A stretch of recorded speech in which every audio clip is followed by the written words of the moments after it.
Hare Krishna.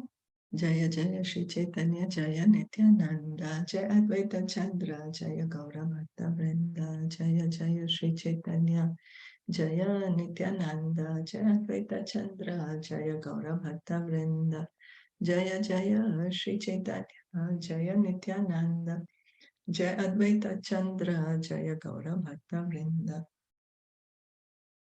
We continue reading from Caitanya Caritamrita. We are on chapter 7. Adi-Lila, we are hearing the pastime of the Lord with the Mayavadi Sanyases. And now in this text, we have been hearing that they asked the Lord, you please speak, give us the meaning of the Vedanta Sutra. All the Sanyasis, they wanted to hear from the Lord.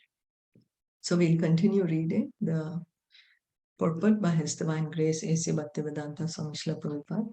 According to the great dictionary compiler Hemachandra, also known as Koshakar, Vedanta refers to the purport of the Upanishads and the Brahmana portion of the Vedas.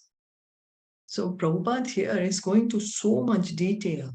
Prabhupada is really giving us so much detail about the Vedanta Sutra that the original writer of the Vedanta Sutra is Srila Vyasadeva himself, because he compiled the Vedas, and then the Vedas are so vast, so he wanted to give them to us in the form of the sutras, short form. And so then Srila Prabhupada is also giving us so much evidence from the different scriptures about the Vedanta Sutras, and how the sutras, how the Vedas should have the, the reason, and what is that we read yesterday? There's 5 subject matters. 5 subject matters are there. That the Athato Brahma Jigyasa, it is a solemn declaration to inquire about the absolute truth. So it has to be expressed, so it has to speak about what is the first aphorism. Let us begin into the inquiry of the absolute truth. And it must be supported. There must be facts, there must be examples, it must be supported according to the Vedic Shastras. We can see that spiritual life is not that, oh, I think about it or I make up something. No, it's all based on the Vedic studies, it's all based in the Vedas.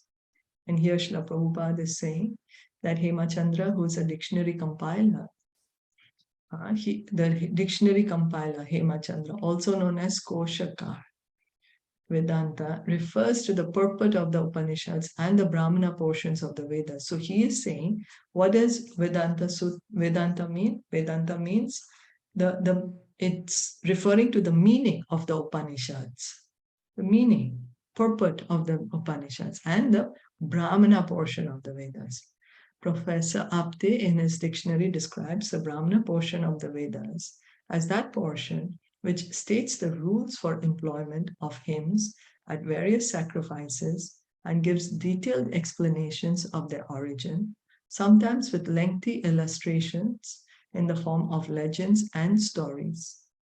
It is distinct from the mantra portion of the Vedas. So the Brahmana portion is dealing with the Vedic hymns, because the Vedas have a lot of Vedic hymns. The Brahmanas are always chanting the Vedic hymns.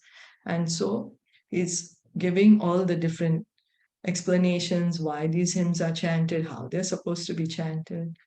And it is different from the mantras. Hemachandra says that the supplement of the Vedas is called the Vedanta Sutra. Veda means knowledge and Anta means the end. In other words, proper understanding of the ultimate purport of the Vedas is called Vedanta knowledge. Ved means knowledge. Ved means knowledge, and Anta means end. So the end of knowledge. So end of knowledge means we have properly understood what we are supposed to know. That means the end of knowledge, properly understanding. Such knowledge, as given in the aphorisms of the Vedanta Sutra, must be supported by the Upanishads. So the Vedanta Sutra has to be supported by the Upanishads. We can see there is no discrepancy. All the various limbs, the Vedas, the Upanishads, the Puranas, they all support each other. There is no contradiction. According to learned scholars, there are three different sources of knowledge, which are called Prasthantraya. According to these scholars, Vedanta is one of such sources, for it presents Vedic knowledge on the basis of logic and sound arguments. In the Bhagavad Gita, chapter 15, text 5, the Lord says, Brahma Sutras Pades Cheva Hetu Madhir Vinischitahe. Understanding of the ultimate goal of life is ascertained by the Brahma Sutra by legitimate logic and argument concerning cause and effect. So Prabhupada is saying that how do we get knowledge? There are three different ways that we can get knowledge. One of the ways is logic and argument, and that is what the Vedanta Sutra is about. To give us knowledge through basis of logic and sound argument, not baseless, useless, but based on something. Therefore, the Vedanta Sutra is known as Nyaya Prashthan. Nyaya, because it's to do with logic, understanding, like that.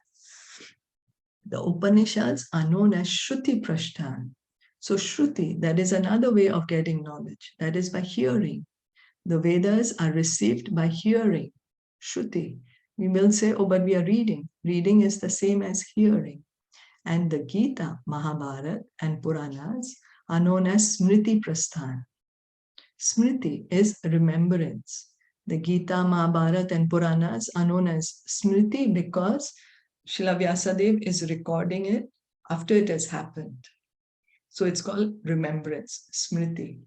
All scientific knowledge of transcendence must be supported by Shruti, Smriti, and a sound logical basis.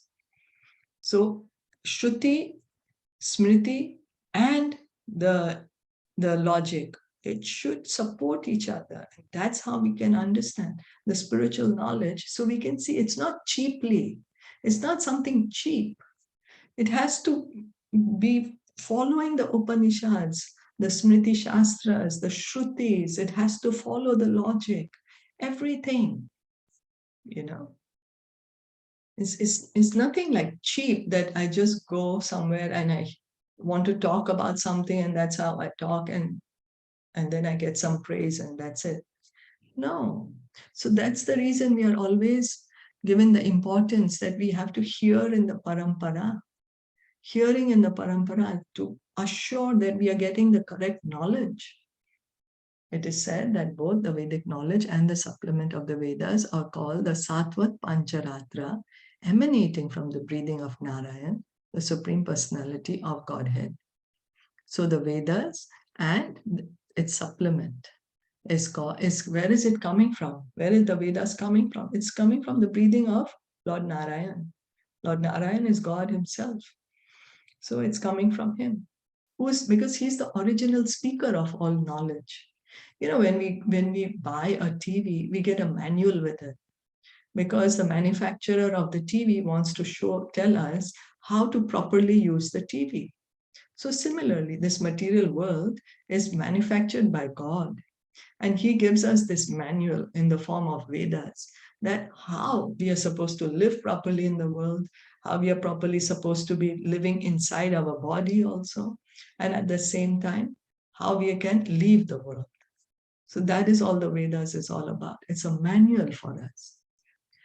The Vedanta Sutra of Phorisms were compiled by Srila Vyasadeva, a powerful incarnation of Sri Narayan, although it is sometimes said that they were compiled by a great sage named Apantaratma. So the Vedanta Sutra, Srila Vyasadeva is an incarnation of the Supreme Lord.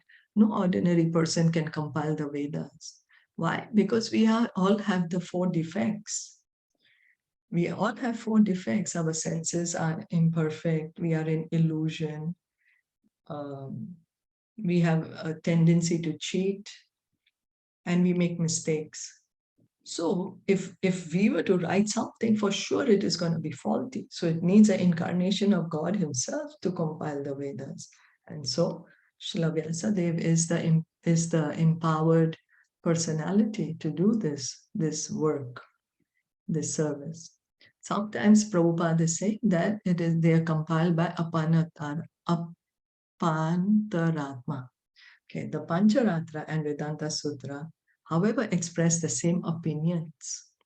Sri Chaitanya Mahaprabhu therefore confirms that there is no difference in opinion between the two.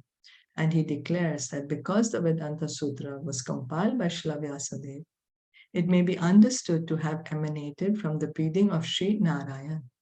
So, Lord Narayan, he breathed the Vedas, and the Vedanta Sutra is the commentary on the Vedas by Srila Vyasadeva, who is an incarnation of Narayan himself. So it can be rightly said that the Vedanta Sutra is emanating from the breathing of Narayan, because it's the same person, Vyasadeva and Narayan. It's the same. So Srila Bhaktisiddhanta Saraswati Thakur comments that while Vyasadeva was compiling the Vedanta Sutra, 7 of his great saintly contemporaries were also engaged in similar work.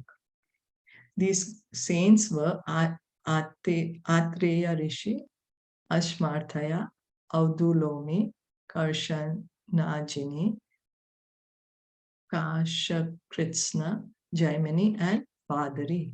In addition, it is stated that Parashari and Karmandi Bhikshu also discussed the Vedanta Sutra aphorisms before Vyasadeva.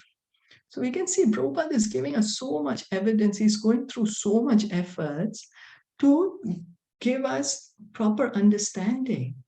What is the Vedanta Sutra? What are the Vedas? What do they have to deal with?